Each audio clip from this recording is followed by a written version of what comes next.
Do you feel the vibes?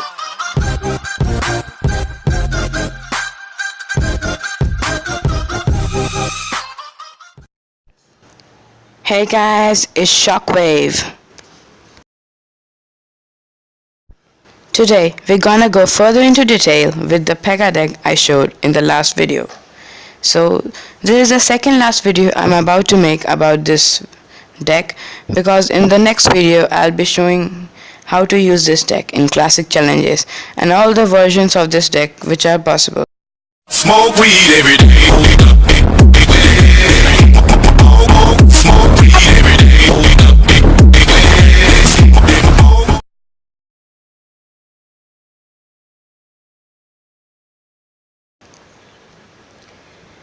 In this replay we're going against a minor Hog Rider deck. So this deck is a perfect counter to every single deck that exists in the game right now. You can see how I use the freeze in this deck. The freeze should be used in this deck as a surprise card. And one important thing I wanted to tell you about this deck is the role of the Pekka. Don't put just the Pekka at the back and get ready for a push, because that's now not how you use the Pekka in this deck. So if you have played a Giant Skeleton Hog Rider deck, you must know that the Giant Skeleton is only used for defense. Yeah, so that's the role of the Pekka in this deck. The Pekka is a very strong yet tanky card which can easily smash other troops. So whenever you see a big push coming, you use the Pekka. Or even if the Pekka is going to give you a lot of value, you can still use it, and if you don't have another choice, you're on your own then. Anyways, you see how easily I take the first tower and second tower, and I 3-crown him. He could not even take one of my towers. So I'm sorry guys, I removed the game audio because it was messing with my voice. So I guess this is much better. So against the Royal Giant, this deck is a beast. The Pekka crushes the Royal Giant. So you can see I placed the Pekka at the back because I had no other choice. So it results as a good move because that freeze just takes out the tower. That's the strength of this deck. It can easily take out the tower. So here comes the Pekka skeletons. I think he messed up the timing with the skeletons, cause I think they should surround the Royal Giant. I think he could have got another 2 shots maybe. Yeah, I guess so.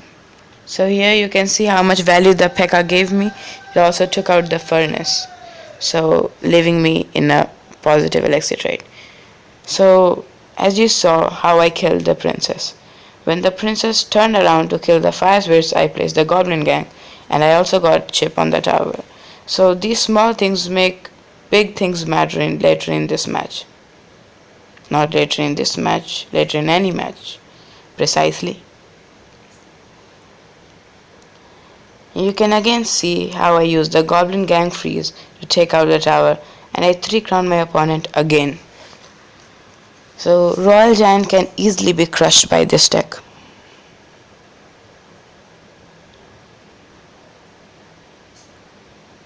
And we're going against another Hog Rider deck, and I think this one has the elite buffs. Yes it does. So the Goblin Gang is in this deck because it supports the Pekka real well. I know it does not sound like the Goblin Gang supports the Pekka, but it does. It supports every single tank. You may also have seen it in certain elite barbs or even giant decks. Yeah, I recently lost to a giant deck which was using giant Goblin Gang as its main push.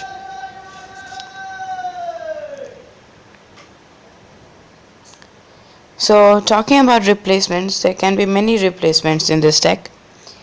You can use the Battle Ram instead of the Hog Rider, the Giant Skeleton instead of the Pekka, and instead of using a Furnace as the defense, you can also take a Lightning in this deck. I see people using Lightning, Tornado and the Log together. I tried this with this deck and it actually works, but not as good as the original one. So the freeze can be replaced with the poison. You must have seen many players using Pekka poison. It's very effective. You can see how the Pekka crushes the elite barbs and gives me a lot of value here. So just for 7 elixir, it takes out the witch, the ice wizard, the elite barbs, and the hog rider. So I guess that's it for today's video. Don't forget to like and subscribe, and also watch my next video. See you next time.